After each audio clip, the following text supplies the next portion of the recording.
even discuss issues of public policy related to sexual orientation and gender identity, we must have a solid understanding of what the science actually says on these issues. Now, as it happens, there is a recently published summary of all scientific findings related to this that has just come out, and it concludes that there is a big chasm between what people think science says and what science actually does say. And so tonight I hope to make a presentation on this summary that will provide a balanced approach of what is actually said here so that you can discuss it appropriately without making gaffes saying science says this when in fact it does not. I will be speaking on a special report on sexuality and gender, findings from biological, psychological, and social sciences by Lawrence S. Mayer and Paul R. McHugh, which is in the fall issue of the New Atlantis. Now, on your agenda is the title of my speech. If you Google this, you will be taken to a copy of this study. It's 143 pages. I recognize it's ever so slightly long, but it would be very useful just to read the executive summary of it.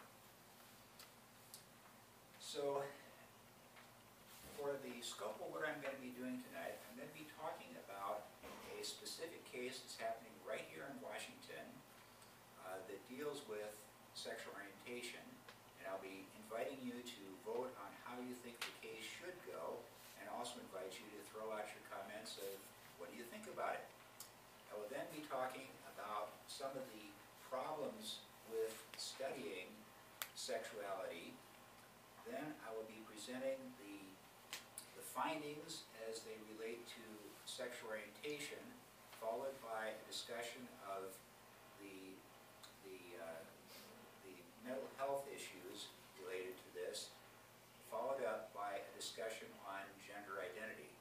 Then I will be giving an opportunity for people to comment or question or throw rocks at me or whatever, followed by a brief conclusion. Now, the case I'm going to be talking about is Arlene's Flowers, who is a florist in Richland who would not provide flowers for a gay wedding, and she argues that it is a violation of her religious convictions to provide these flowers, and so she should not have to be able to do it.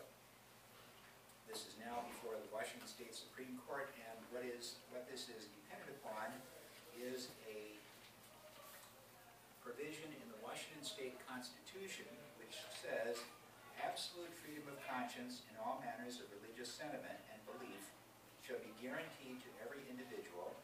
However, this does not justify practices inconsistent with the peace and safety of the state. So you have on one side absolute freedom of conscience, and on the other side you have the peace and safety of the state. So, on the flower vendor's side, she is claiming the right of freedom of conscience. At the Nazi criminal trials in Nuremberg, the common defense was we were just following orders. Because we were following orders, we do not have to subject our actions to our conscience. Now, if the flower vendor does not have the right to exercise actions relative to her conscience, we also do not have the responsibility to act according to our conscience. And if we don't have the responsibility to act according to our conscience, then we are siding with the Nazi war criminals and saying, well, we followed the conscience that we were issued by the government. On the other hand, we're dealing with the gay couple. Now, discrimination laws have evolved over the years so that in trying to end discrimination, we are now no longer dealing with just simple things like employment, housing accommodation, being able to buy and sell goods and services. What we're dealing with is human dignity. the Federal Supreme Court in Brown versus Board of Education ruled that separate but equal schools were a violation of the Constitution, because you cannot say, just because separate facilities are provided that are equal, that still provides a stigma on blacks. And so we are trying to go beyond just physical stuff and also deal with the psychological underpinnings of discrimination. Now, if we are trying to end discrimination against blacks where it was felt that blacks were inferior, should we not also be trying to end discrimination against gays where it is more than just inferior, it's that their very nature is morally reprehensible? So now, I present it to you. What do you think, how many people would vote for Arlene's flowers? They would think that the case should be decided on her part on freedom of conscience. How many people think that? Okay. And then how many people think it should be decided on the basis of the peace and safety of the state in favor of the gays? Okay. Now, would anyone care to expound on why you believe one versus the other? Because this has some pretty important issues at stake. Anyone care to comment? Anyone care to have to con people? Okay, yes. Well, I would think that if she wants to have the right to refuse service to a certain person, those people, you need to post a sign, we reserve the right to refuse service. Otherwise, you assume that everyone is served. And so because she wouldn't have specific signs stating that I only want to serve this population, she should be held as anyone who serves everybody. Well, then at issue then would be, can you use creditworthiness as a standard? Say, anyway. That's, if you... Yeah. Okay. Anyone else care to comment or enter into this discussion? Yes. From a religious perspective, a Muslim, if anyone can tell, I would obviously side with flowers. Freedom of conscience. Right. From a political perspective, however, I would side with the gay couple, because there's the obvious separation between state and church. Okay. Anyone else care to weigh in? Yes? I was going to say, but she, also has the freedom to put herself out of business if she wants to limit her services so much that nobody wants to go through it because of that, and she has the right to fail in doing so. Okay. So, we're dealing with what does the Constitution say, and, is it absolute freedom of conscience as the Constitution says, or is it the peace and safety of the state? Anyway, well, continue on with this study. Now, most people think that scientists have a sort of an understanding of what sexual orientation, sexual gender, sexual identity, sexual orientation actually means, when, of course, this is false. In that, a person can claim a sexual identity because, a sexual orientation because they claim an identity. I'm straight. I'm gay. Or it can be because of a person's sexual actions. Or it can be because of a person's inclination, or a person's sexual desires. And these are often used interchangeably without realizing that they're very much different. For example, a man marries a woman, has kids, goes off and then ends that relationship, and then goes off with a man saying that he either discovered or that he recognized that he's actually really gay. Well, in this case, he's not talking about his identity, because his identity has shifted from one to the other. He's not talking about his sexual practices, because those have shifted. But he's talking about his innate sexuality, which can be something that really did exist and he didn't recognize it, or he could be projecting it on what was there, and it can be that he actually shifted his sexual desires. It makes it very difficult to study, and so and then the issue of sexual desire, I can want something, I want an apple. When you talk about desire, you're talking about some sort of unfulfilled need that is kind of nebulous and hard to nail down. But with these caveats, I'll summarize what the study came up with. And the first, excuse me, well, I'm going to have to, let me come back to what the, excuse me, I left off. I didn't adequately prepare for this. I used the word. Okay. The study is by Lawrence Mayer and Paul McHugh. Paul McHugh is arguably the most prominent psychologist in the United States for the last couple of decades. So the credentials of the researchers are not in doubt. And the study consisted of a careful review of 500 articles and a perusal of several hundred others. So this is a detailed study taking a look at what are the strengths and weaknesses of various studies, what can you really glean from them, what can't you, and then a synthesis of everything together. Now, the studies, the first finding of the studies pertaining to sexual orientation is, and I will quote, "The understanding that sexual orientation as an innate biological fixed property of human beings, the idea that people are born that way, is not supported by scientific evidence." Now, at the same time, while the idea that this is inherent, it is also equally clear that sexual orientation is not a choice in the way that we usually think about choice. That people do not choose what their desires are going to be, the objects of their sexual desires, any more than they choose the objects of any other desire.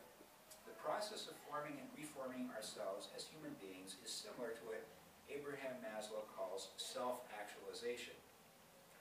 While there is evidence that there are some biological factors such as genes and hormones associated with sexual behaviors and attractions, there is no compelling causal biological explanation for human sexual orientation. There's also indications of minor brain differences, a correlation there, but that also doesn't demonstrate that there is a innate nature. Studies of adolescence suggest that sexual orientation may be quite fluid over the life of some people, with one study estimating that as many as 80% of adolescents who have a same-sex attraction no longer have that as adults. However, this study has been criticized for possible survey processes. Okay, now one thing that is kind of agreed to is that non-heterosexuals are about 2 to 3 times as likely to be victims of sexual abuse as youth. However, this correlation does not mean causation, in that the factors that led a person to a non-heterosexual orientation can also be ones that make them more susceptible to predation. So you can't conclude that. Now, moving on to the issue of sexuality, mental health outcomes, and social stress, compared to the general population, non-heterosexuals are at an elevated risk for a variety of adverse health and mental health outcomes.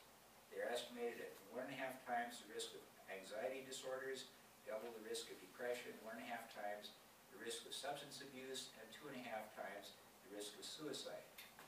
Members of the transgender population are much worse off. Particularly alarmingly is with lifetime suicide attempts estimated at 41%, that is 41% of people who have undergone transgender surgery attempt suicide, compared to less than 5% with the general public.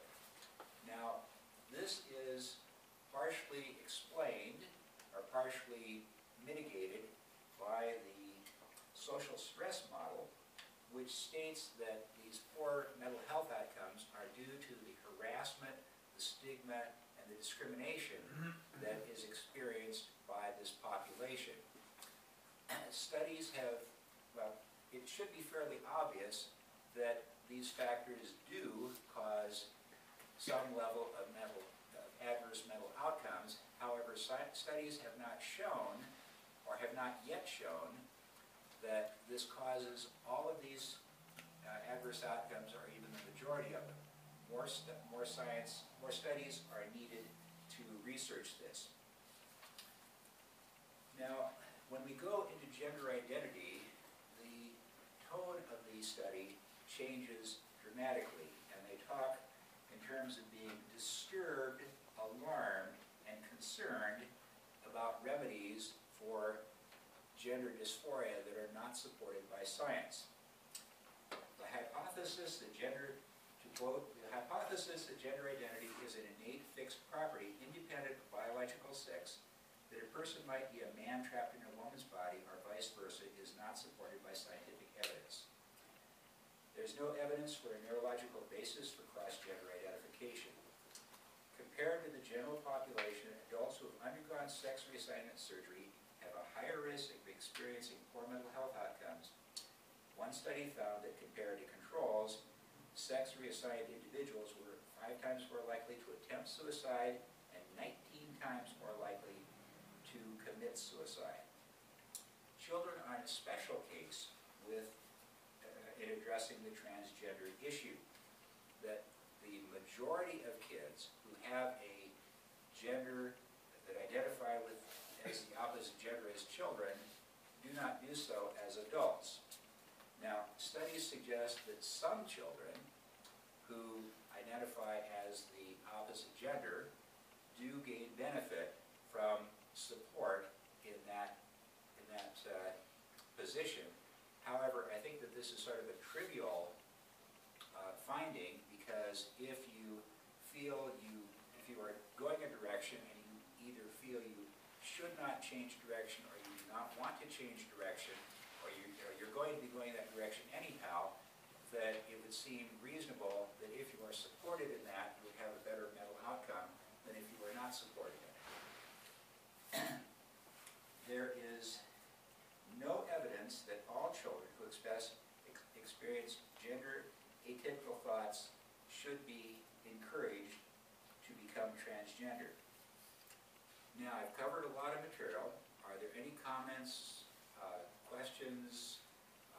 Anyone want to throw any rocks at me? Anyone, I don't believe you. I think you're full of, well, whatever. Any comments on this? I want to throw it up. Yes? So I'd like to know, is this a compilation of a lot of studies, or is it a single study, and how many people were involved in it? How many people is it, that sort of thing? Okay, first off, this is not a study. What this is a review of 500 papers. So it's taken the papers, the thing is a 143-page report, and it's a review of those. So one of the problems that has happened is someone has published a paper, it's been grabbed on by the press, oh, it proves such and such, and it takes on a life of its own, when in fact the study does not show that. And so this is taking, and it does a critique of many of the more prominent papers that you may have heard about in the press. So this is, as I say, this is not a study per se. This is a compilation of all relevant studies. Well, it's so it's a compilation of a lot of data from all those studies.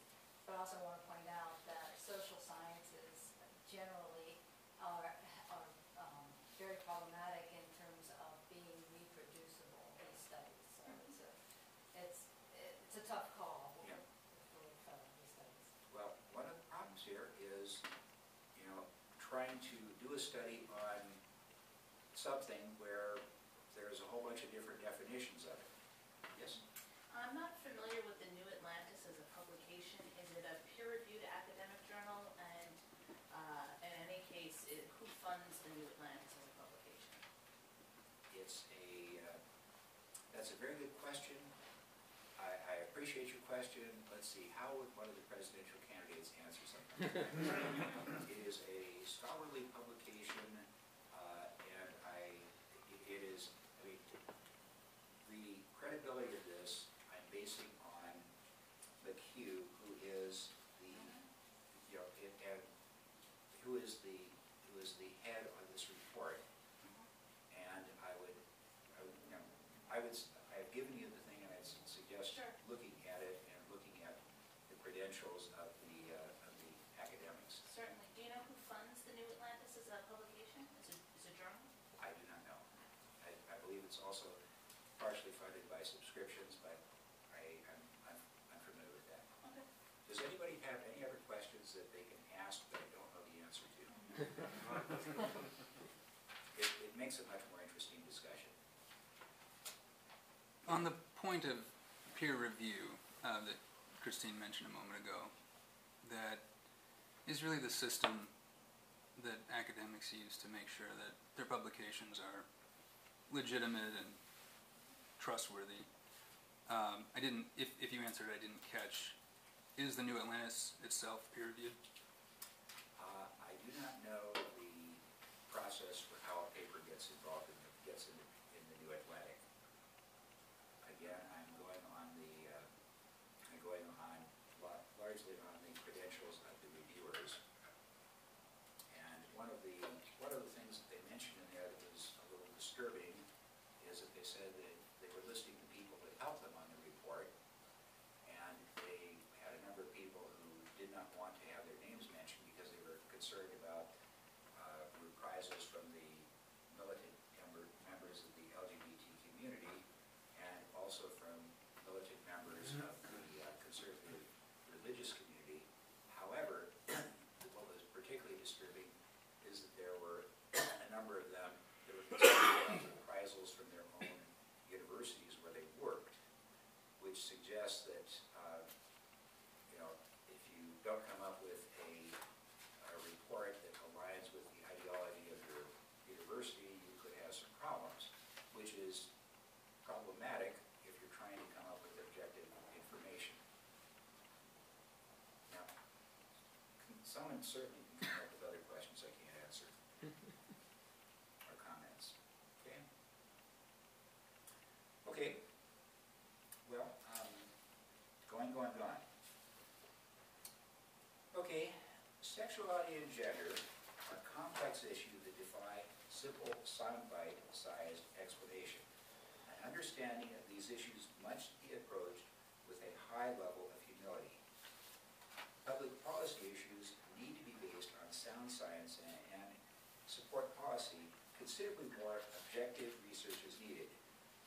Until supported by scientific evidence, medical intervention to support adolescents identifying as transgendered should be approached with utmost caution. Now, all of you present have made a choice to attend a Toastmasters meeting. Your choice was based on your desire to be here.